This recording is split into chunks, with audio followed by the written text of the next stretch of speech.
Hi అండి అందరికీ. ఈరోజు రెసిపీ వచ్చేసి పోహా మిక్చర్. సో ఎంతో కారంగా ఉండే అటుకుల మిక్చర్ ఎలా రెడీ చేసుకోవాలో వీడియోలో చూద్దాం.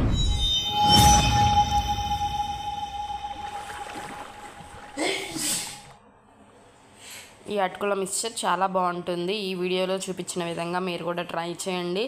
ఫస్ట్ అయితే ఒక బౌల్లో నెక్స్ట్ మిక్సీ జార్ తీసుకుందాం. మిక్సీ జార్ తీసుకొని ఇందులోకి 4 పచ్చిమిర్చి, వెల్లుల్లి రెబ్బలు ఒక 8 or 9 వెల్లుల్లి రెబ్బలు తీసుకోవాలి. నెక్స్ట్ అల్లం ముక్కలు 4-5 అల్లం ముక్కలు అయితే వేసేసుకుంటున్నాను టేస్ట్కి సరిపడినంత. అంటే మనం వేసే అటుకులు దాన్ని బట్టి మనకి పచ్చిమిర్చి మిక్చర్ ఎలా ఉండాలో తెలిసిపోతుంది ఎన్నెన్ని వేసుకోవాలని చెప్పేసి. ఇలా వేసేసుకొని ఇందులోకి మనం రుచికి సరిపడినంత సాల్ట్ అనేది వేసుకోవాలి. నేనైతే ఇక్కడ 1/2 టీ స్పూన్ వరకు వేసుకుంటున్నాను. కావాలంటే సరిపోకపోతే నేను తర్వాత వేసుకుందామని చెప్పేసి ఇలా 1/2 టీ స్పూన్ వేసుకొని దీన్ని మెత్తగా మిక్సీ పట్టేసుకోవాలి. మొత్తం కూడా కోర్స్గా మనకి మిక్సీ పట్టేసుకుంటే సరిపోతుంది. చూసారు కదా, ఇలా మిక్సీ పట్టేసుకొని దీన్ని అయితే పక్కన పెట్టేసుకున్నాను. తర్వాత స్టవ్ ఆన్ చేసేసుకొని ఒక ప్యాన్ పెట్టుకున్నాను. ప్యాన్లో మనకి కొంచెం వాటర్ కంటెంట్ ఉంటే అది కొంచెం హీట్ అయిపోయిన తర్వాత ఇందులోకి ఆయిల్ అనేది యాడ్ చేసుకోవాలి. నేనైతే 2 టేబుల్ స్పూన్స్ వరకు యాడ్ చేసేసుకున్నాను ఆయిల్. మనకి ఆయిల్ అనేది కొంచెం ఎక్కువగా ఉంటేనే మొత్తం కలుస్తుంది అండ్ టేస్ట్ కూడా చాలా బాగుంటుంది. ఇక్కడైతే నేను 2 స్పూన్స్ వరకు వేసుకున్నాను. ఆయిల్ బాగా హీట్ అయిపోయిన తర్వాత ఇందులోకి మనం పల్లీలు వేసుకోవాలి. నేను ఒక చిన్న బౌల్తో 1/2 బౌల్ వరకు వేసేసుకుంటున్నాను. ఇలా వేసేసుకొని వీటిని కొంచెం కలర్ చేంజ్ వచ్చేంత వరకు బాగా ఫ్రై చేసేసుకోవాలి. ఇలా మనకి పల్లీలు అనేవి కొంచెం కలర్ చేంజ్ వచ్చేంత వరకు ఫ్రై చేసేసుకోవాలి. ఇలా ఫ్రై చేసుకున్న తర్వాత ఇందులోకి కరివేపాకు వేసేసుకుందాం.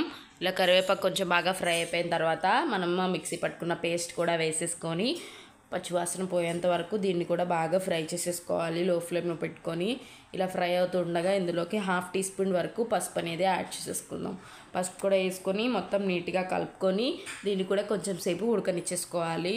ఇలా ఉడికిపోయిన తర్వాత ఇందులోకి కప్తో 1/2 కప్ వరకు శనగపప్పు కూడా ఇందులోకి వేసేసుకోవాలి. వేసేసుకొని దీన్ని మొత్తం కూడా బాగా కలిపేసుకోవాలి.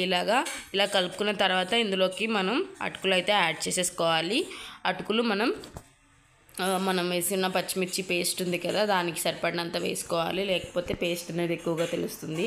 అందుకని ఇక్కడ నేను 2 కప్స్ వరకు తీసుకున్నాను. అటుకులు పర్ఫెక్ట్గా సరిపోతాయి టేస్ట్ పరంగా కూడా. ఇలా నేను 2 కప్స్ వరకు తీసేసుకొని దీన్ని కూడా మొత్తం కలిసేంత వరకు బాగా తిప్పుకుంటూ లో ఫ్లేమ్లో పెట్టుకొని మనకి కొంచెం సేపు ఉడకనిచ్చేసేయాలి. మనకి ఈ వేసిన అటుకులు అనేవి మనకి కరకరలాడుతూ ఉండే అంతవరకు కూడా మనం వీటిని లో ఫ్లేమ్లో పెట్టుకొని అడుగంటుకోకుండా అంటే అడుగు మాడకుండా బాగా కలుపుకోవాలి. అప్పుడు మనకి ఈ పోహా మిక్చర్ అనేది రెడీ అయిపోతుంది. ఇది మనకి కుక్ అవ్వడానికి ఒక 7 minutes వరకు మనం లో ఫ్లేమ్లో పెట్టుకొని బాగా ఫ్రై చేసుకుంటే మనకి రెడీ అయిపోతుంది. చూసారు కదా, ఇలాగ మనం చేతితో ఇలా అంటే మనకి ఇలా అయిపోవాలన్నమాట. ఇలా చితికిపోతే మనకి రెడీ అయిపోయినట్టు కరకరలాడుతూ ఉంటాయి ఈ పోహా మిక్చర్ అనేది. సో ఎంతో ఈజీ అండ్ టేస్టీగా కూడా చాలా బాగుంటుంది. మీకు పచ్చిమిర్చి మిక్చర్ ఎక్కువైంది అంటే ఇంకొన్ని అటుకుల్ని యాడ్ చేసుకోండి, అప్పుడు తెలుస్తుంది టేస్ట్ అనేది. ఈ టైంలో మీకు సాల్ట్ సరిపోలేదంటే కూడా కొంచెం యాడ్ చేసేసుకోండి. ఇలా ఉడకనిచ్చేసిన తర్వాత స్టవ్ ఆఫ్ చేసుకొని ఒక బౌల్లోకి సర్వ్ చేసేసుకోండి. సూపర్ టేస్టీగా ఉంటుంది పోహా మిక్చర్. మీరు కూడా ఈ రెసిపీ అనేది ట్రై చేయండి అండ్ సబ్స్క్రైబ్ చేసుకోండి సుజ్జీస్ విఆర్ వ్లాగ్స్కి.